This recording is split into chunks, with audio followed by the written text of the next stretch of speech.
In the name of Allah, the most gracious, the most merciful, all praise to be Allah, Allah, Allah, Lord of the worlds, peace and blessings be upon our Prophet Muhammad and his family and companions.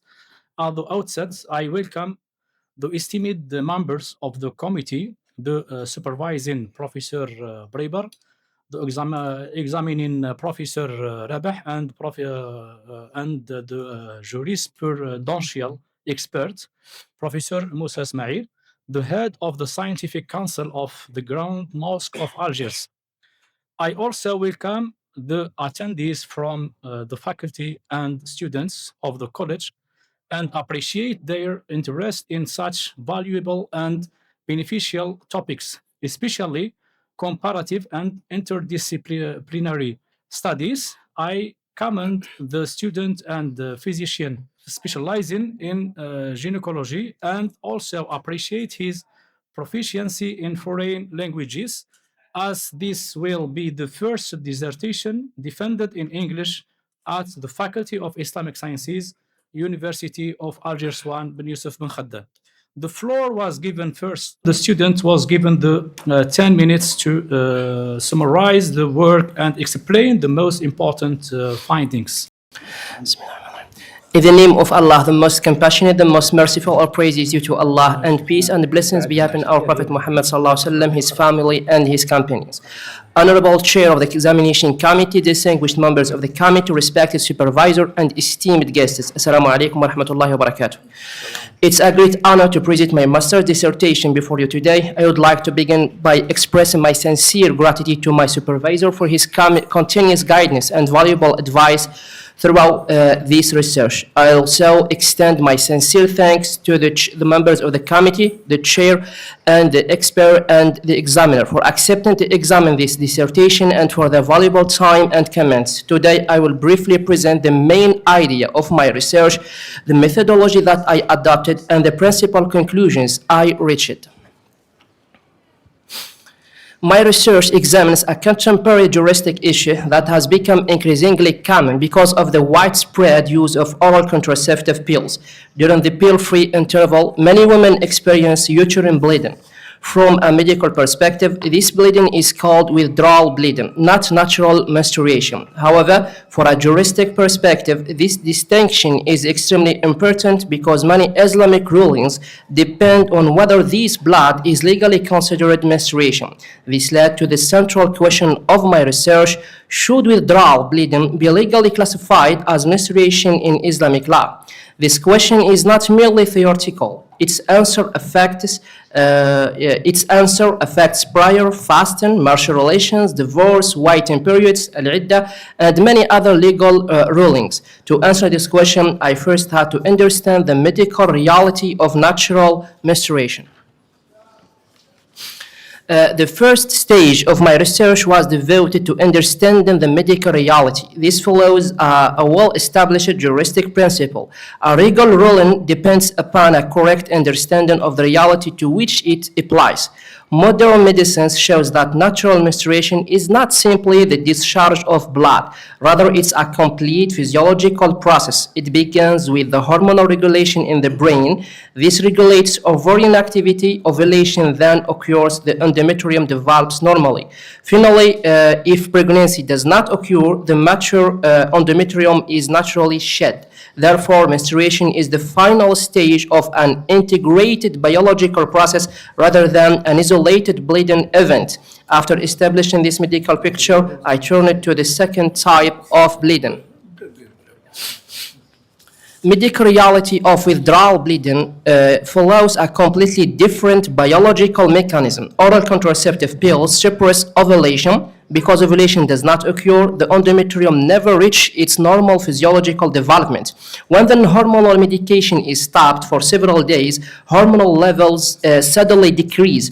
This hormonal withdrawal causes partial shedding of the thin endometrial lining, producing what medicine calls withdrawal bleeding. Therefore, although both conditions involve uterine bleeding, they arise through different biological mechanisms.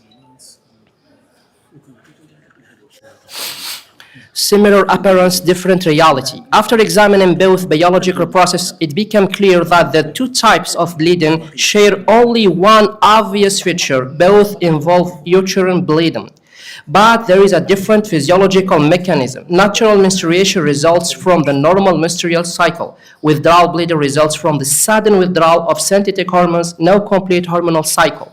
And withdrawal bleeding occurs without the normal neurohormonal sequences and usually without ovulation.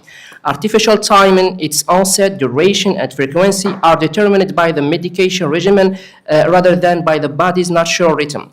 Variable biological characteristics, the amount, color, duration, and consistency often differ from one cycle to another and from natural menstruation. Shared appearance but different origin. Both are uterine bleeding, but they arise from fundamentally different biological processes. However, similarity in appearances does not necessarily mean similarity in legal status. This observation raised an important juristic question. Is medical difference alone sufficient to establish a different legal ruling? My answer was no. Because medicine explains the biological reality, but Islamic jurisprudence determines the legal characterization. The natural menstruation and withdrawal bleeding differ in their biological mechanism, hormonal pathway, the material developments, and underlying cause. From a juristic perspective, these differences cannot simply be ignored.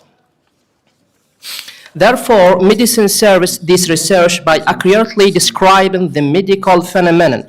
It does not determine the legal ruling. This corresponds to what jurists call تحقيق المناط, verifying the reality to which the legal ruling will later be applied.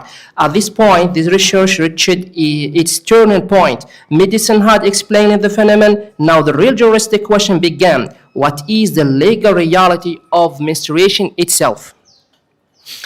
Why reconstructed the legal essence of menstruation? Before comparing withdrawal bleeding with menstruations, I had to answer a more fundamental question. What exactly is menstruation in Islamic law? During my research, I encountered several methodological difficulties. First of all, I found numerous and divergent definitions of menstruation throughout the classical juristic literature. Secondly, jurists adopted different legal criteria and different conditions. Third, the explicit textual evidence defining the legal essence of menstruations is relatively limited. Finally, many rulings depend upon custom, العادة, and inductive reasoning, استقراء, both of which vary significantly among women and across the schools of law. Therefore, I concluded that it's impossible to classify a new medical case correctly before first defining the legal essence of menstruation itself.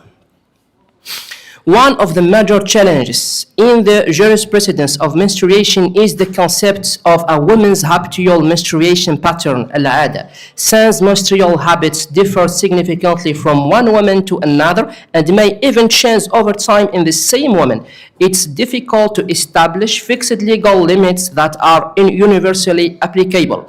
This diversity in women's menstrual patterns has led to considerable disagreements among jurists regarding several related rulings. As Ibn Rushd observes, he said, all of these opinions are disputed among the jurists regarding the minimum and maximum duration of menstruation and the minimum period of purity. They have no basis except observation and customary experience. Each scholar expressed the view that he believed empirical experience had led him to, because women's conditions vary. It's difficult to establish precise limits for these matters through experience. In the majority of cases, it's his variation that gave rise to the disagreements we have mentioned. One of the clearest examples of the considerable juristic disagreements concerning menstruation is the issue of minimum period of purity, أقل الطهر. As an example, between two menstrual cycles, the jurists were divided in two principal positions. One maintains that no fixed minimum period exists, while the other holds that a minimum period should be specified. Among those who advocate specifications, no fewer than 7 different opinions have been transmitted regarding its exact duration, as illustrated in the figure below. This diversity reflects the absence of definitive textual evidence and the reliance of many jurists on empirical observation and customary experience. Why redefine the essence? So the time is finished, unfortunately. So just the last paper. 5 minutes. It's fine. I'll try Speedily. Okay. Why redefine the essence? At this stage, I reached an important conclusion. Many classical definitions of menstruation describe the phenomenon, but they do not always identify its legal essence. In other words, they are often descriptive rather than essential. Likewise, relying solely on customary practice presents another difficulty. Customs differs from one woman to another. It also differs among the juristic schools. Moreover, in withdrawal bleeding, the cycle itself becomes artificially controlled by medication, and therefore customs alone cannot provide a sufficient basis for the legal characterization of this new medical case. For this reason, I consider it is necessary to reconstruct the legal essence of menstruation before applying any legal ruling. Proposed essential elements of menstruation. From an inductive reading of the juristic literature, I concluded that menstruation rests upon 4 essential elements. First, it's a natural and innate phenomenon. It's not intentionally produced or controlled by human intervention. Second, there must be an actual menstruation blood phenomenon. Third, it must occur with legally recognized period of possibility, that is after puberty, before menopause, and as uterine bleeding. Fourth, it must occur as a naturally occurring habitual phenomenon. And my argument is that if these essential elements disappear, the legal reality of menstruation itself becomes questionable. Sensory characteristics. After identifying the essential elements, I examined the sensory characteristics discussed by the jurists. Mr. Moc'ab, please go to the translation in Arabic because it took a long time. So. Okay. I repeat it.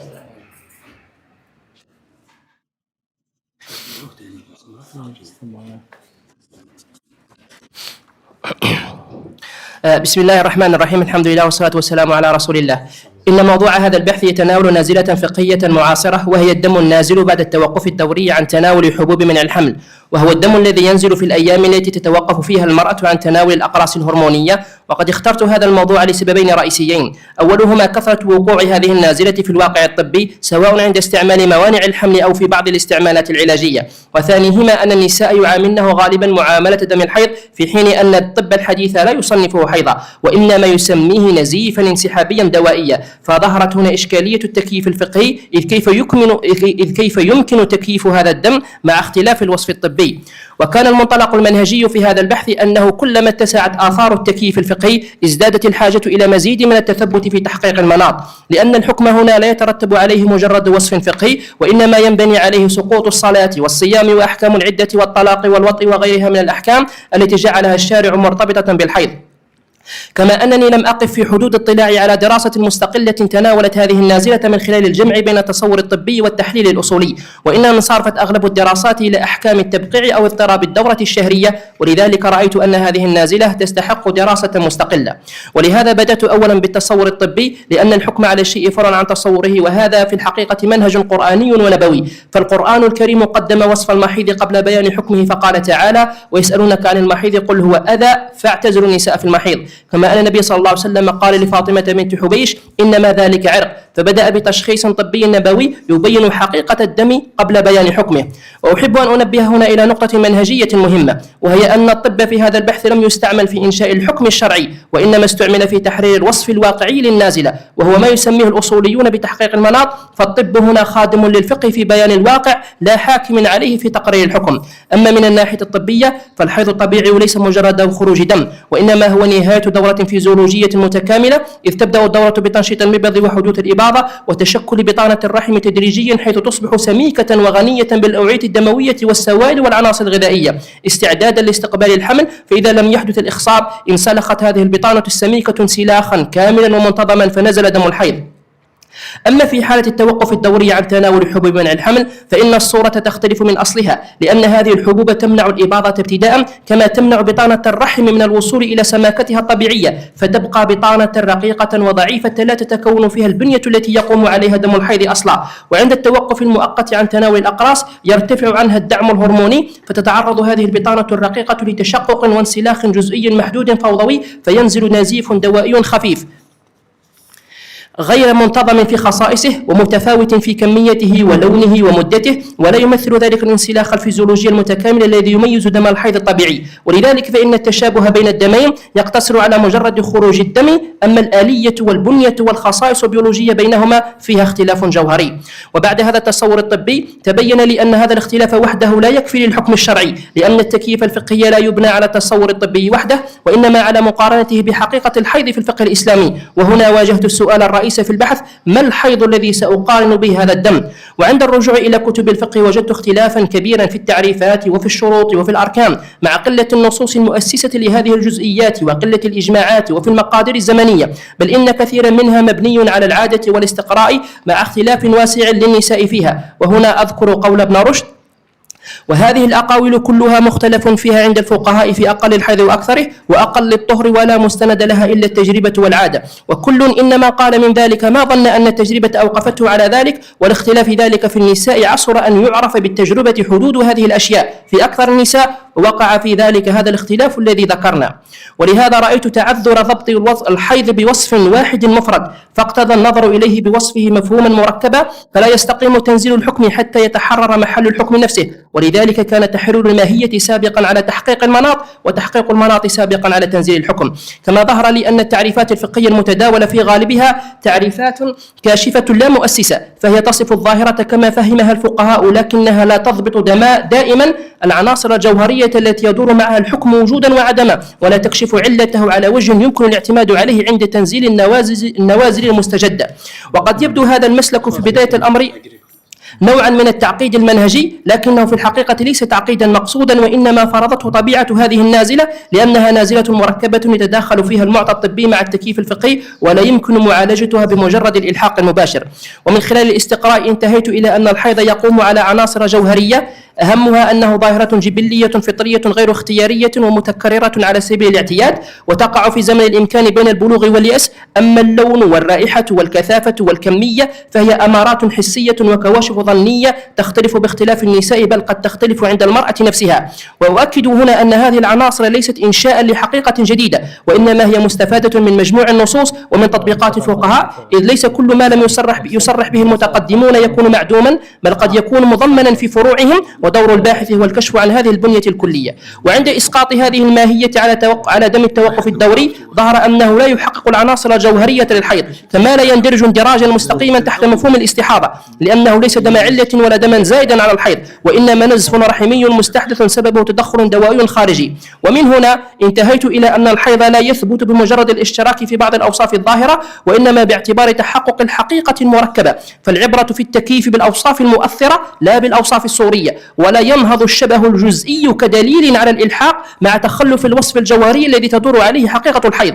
فالمسلك الأصولي الأقرب هو عدم المسارعة إلى إلحاقه بأحد التقسيمين التقليديين لمجرد التشابه في الصورة، وإنما اعتباره نازلة تحتاج إلى مزيد من الاجتهاد المبني على تحقيق المناط لا على مجرد الإلحاق. ولهذا فإن القيمة العلمية التي أرجو أن يكون البحث قد أضافها لا تتمثل في ترجيح حكم فقهي، وإنما في نقل البحث من مرحلة التنزيل المباشر للأحكام إلى مرحلة أسبق وأعمق، وهي تحرير محل الحكم نفسه بما يسمح بإعادة النظر في كيفية التعامل مع النوازل الطبية المركبة من خلال منهج يبدأ بتحرير المفهوم ثم تحرير المناط ثم تنزيل الحكم. وفي الختام أسأل الله أن أكون قد وفقت في هذا العمل، والسلام عليكم ورحمة الله. We welcome professors دكتور سعد الزدارة، دكتور مصطفى رحيم، دكتور بوقليل حسن، أستاذ توفيق. Finally, we would like to hear from Professor Jamal Ibkawi to evaluation of the student's thesis. Was the language of thesis is correct or there is observations? Assalamu alaikum. Something that the importance of this topic, as the teacher, professor exposed that this topic research is very, very important, both in terms of religious jurisprudence and the medical field. In order to join the two, plus English, then you got English, then I got the English. It's a means of communication. So these things in medical, you can find 100 books related to the topic in English. But to find these two things covered, medical and Islamic jurisprudence, mainly are not going to be favored to find a lot of books in this field. But since you have accomplished this research, the most important thing to take care about, because roughly and quickly, I'm sorry to do this, I have read your thesis, but by the end, the list of your research, the books, the majority of them are jurisprudence books in Arabic translated to English. Then there is a lack of medical books. Plus, the most important thing to take care about are the terminologies, because you got 100 terminologies in English, and this is what medical science has made a lot of advance effort in distinguishing between different terms of medical terms. So there is nuances, very, very, very thin nuances between terms. So pay attention. If you got the list of, you go just to any dictionary or lexicon. I mean, dictionary هو القاموس الطبي, and lexicon هو المعجم المصطلحات. It's very, very important, because if you mix terminologies, you are going to be lost in your works. Because I think, I don't know if you have done the research straightforward in English, or you have been translating this from Arabic to... from Arabic to the English to language. English. This is what you have done. Yeah. Yes, it's apparently the translation. But the last you made translation, and you have made a lot of borrowing and calc from Arabic, istihadhan. If you have done some research, it's very, very good what you have done. I congratulate you, but pay attention about the terminologies you have done. Exactly. And make the research, please. You got from the internet. You can have hundred of medical terms, dictionaries and lexicon. Maajim and dictionaries, medical dictionaries, and you can find special dictionaries related to women bleeding. That means menstruation and different term related to it. Thank you very much indeed.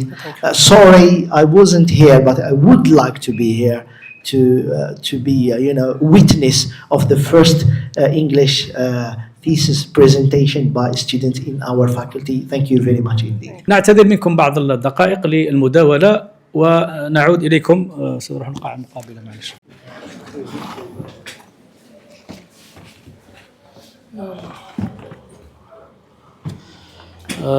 إذن بسم الله الرحمن الرحيم. On the day 1 July 2026 at the hour 12, the committee formed pursuant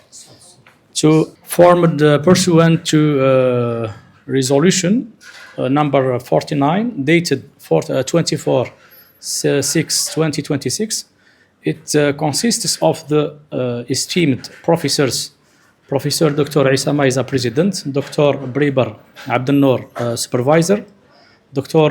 Rabah Hamza Examinator, and Professor Dr. Musa Ismail Expert, to discuss the students' master's thesis born on Mr. Moc'ab Qadri, born on 27/6/1990 in Bus'ada, and in the season of juristic characterization of withdrawal bleeding. After public discussion and closed deliberations, the student obtained a final grade of 19, and therefore the committee decided to award the aforementioned student a master's degree in Islamic sciences, specializing in comparative jurisprudence and its principles, with a grade of excellence.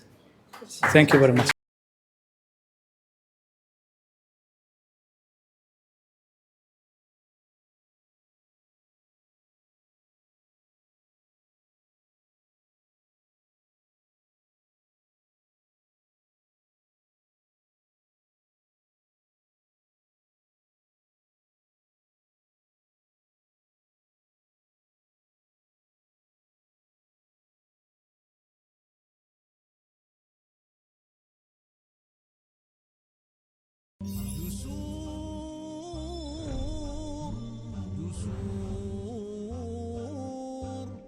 لننطلق نحو